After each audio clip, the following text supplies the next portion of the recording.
Patrick TV GH. This is your savings tutor, Mr. Patrick Ma. Today we are going to talk about the topic pension and retirement. My simple question to you today is that how prepared are you for your retirement?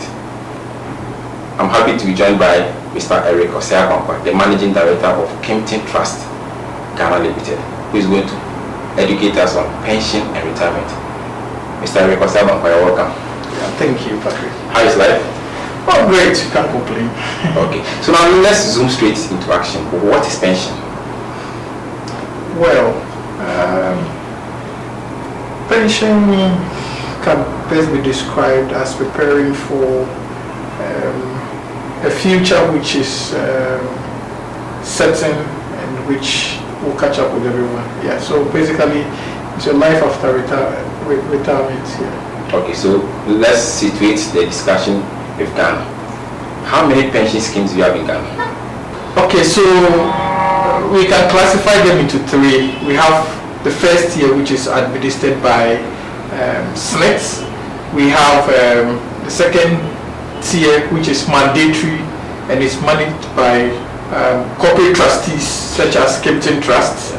Then we have Provident Fund or voluntary pension schemes, which are also managed by corporate trustees, and Kempton, as a corporate trustee, also manages that as well. Yeah. So these are the three pension schemes we have. Okay. So where does your company, Kempton, fall within the three that you just mentioned? Okay. So we manage Tier 2 and Provident funds. Okay. Where the Tier 2 is the mandatory 5% contribution, and Provident Fund is the voluntary scheme. Okay. So now someone may ask, why is pension important to anyone working, especially the younger generation, those who are in their 20s, the early 20s, late 20s, early 30s, late 40s? Okay, I mean, a very interesting question. You are not going to have the strength you have now all the time, and even if you do, your employer may have different ideas. When you turn 60, no matter how skillful you are, no matter how blessed you are, you have to go on retirement, and it's by law. Okay, so the question is, when you are no longer drawing monthly income, okay, what's going to happen to you? Okay, the law makes provision for SNET to take care of one's basic needs, and that's why they manage the basic national social security system. So whatever they give you at the end of every month is supposed to take care of your basic needs, but I think our needs are more than the basics that SNET is supposed to take care of, and that's why while you are working, it's important to pay attention to other schemes that can help you live a comfortable life after retirement. Okay, so as a follow-up to what you just said, can someone solely rely on SNET when they go on retirement? Solely here means they just want to take monthly contribution from SNET. Can they really rely on that? Okay, so SNET is going to give you something that will keep body and soul together, just to take care of the basics.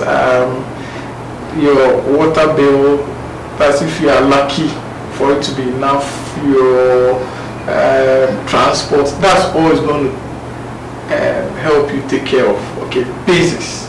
Okay, but I don't think that's what we want. To be sure we have good housing, we want to be sure we are maintaining our houses, we want to be sure we can dress properly, we can maintain a decent lifestyle. And to be able to do that, trust me, whatever you're going to get from SNET will not be enough. Yeah. So at what age should someone start planning towards their retirement? Is it 50 years, 60 years? Immediately you draw your first salary, you must make a conscious effort to begin to think about your retirement. You know, the beauty of finance is the fact that one can benefit tremendously from the power of compound interest. What does it mean?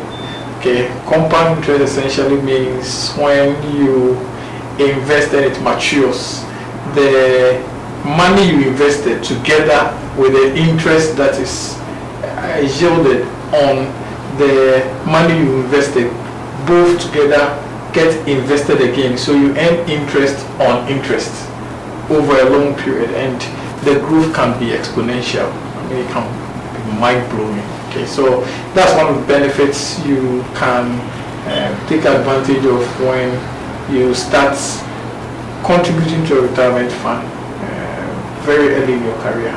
Okay, so let me take you back to SNIT. So you mentioned tier 1 and tier 2. Assuming I'll be 60 next month, I've been paying SNIT for the past 30 years. When I'm 60 next month and I'm supposed to go on retirement, what are the benefits I'm going to get from SNIT? Apart from the monthly contributions, that's the only thing I'm going to get from SNIT?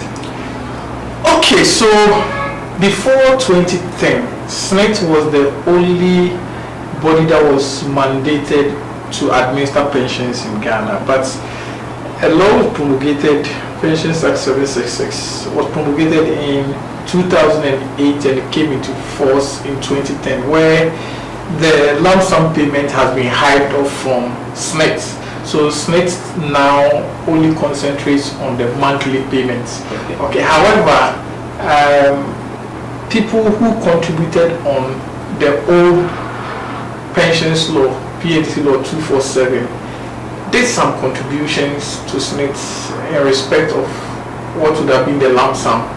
Okay, so SNIT at the point of retirement is going to pay them an amount that commensurates with the lump sum component of the contributions they made while they were PNC law 247, and that is what you call the pass credit. So if you ever go for your statement from SNIT and receive pass credit, what it essentially means is what SNIT will be paying to you as lump sum when you go on retirement. But technically SNIT is not responsible for lump sum, but by the fact that payments were made to them prior to the commencement of the new act, some monies have accrued there, and that as well will be paid to anybody who contributed under the old law. Okay, so if the person is taking the monthly contribution, at what point would that end? Is there an age bracket by which time when you get to less than 90 years, you need to stop paying your monthly contributions?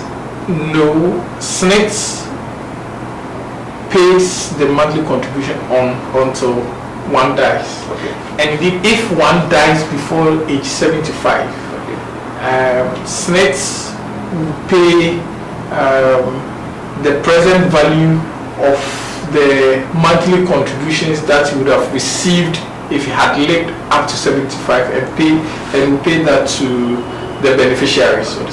So when one attains age 75 and one is still alive, one will have to go for what we call life certificate from SNIT. So every year you have to present yourself to SNIT to let them know you are alive. Then you can receive your monthly contribution for the next year. Then you go. So it's a cycle. So each year you need to present yourself to SNIT just to let them know you are alive, to receive contributions for the next 12 months.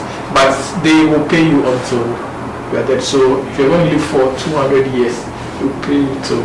Okay, so this is going to probably be my last question. All what we're talking about, it looks like it's for the formal sector. What about the informal sector? The one selling by the street, the carpenter? What, in terms of pension, should they be considering? Okay, so the beauty of the new pensions law is that it accommodates the informal sector as well. So if you are an informal sector and you are earning regular income, you can actually register with SNIT and be paying your monthly contributions to them and register on the tier 2 as well. However, if you don't want to be strictly formal, there is a provision in the law under the tier 3, what we call informal sector pension or personal pension. Okay. So you can also be contributing on that person, and those pension schemes are administered by bodies such as us, Kempton Trusts. There are about 33 of us. Okay, so once you pay your contribution on that scheme and you retire, there is a savings component and a retirement component. So when you're making the contributions, you can be drawing down on the savings component, but for the retirement component, you cannot touch it until you're due for retirement, and payment will be made to you either monthly or quarterly, until the tenure is over. So Yes, there is a provision for those in the informal sector.